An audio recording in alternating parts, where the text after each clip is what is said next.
trabaho madali.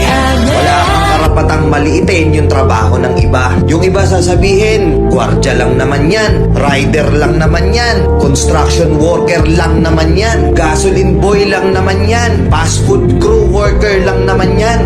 Pucha, nagkaroon lang tayo ng maganda-gandang klase ng trabaho. Akala na natin kung sino na tayong entitled sa mundong to. Minamaliit natin yung mga taong mas mabababa yung sa atin. Pagkakaalam ko kasi, wala kang karapatang maliitin o matahin yung trabaho ng iba hanggat nagtatrabaho sila ng marangal. Walang trabahong madaling. Lahat nagdadaan sa hirap. Lahat nagsasakripisyo.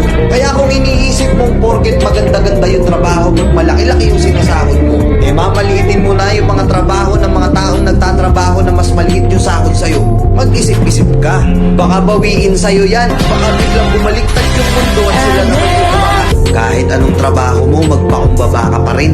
Bilog ang mundo, hindi palaging nasa taas ka. Kaya hanggat maaari sa lahat ng oras, magpakumbaba ka. Diba?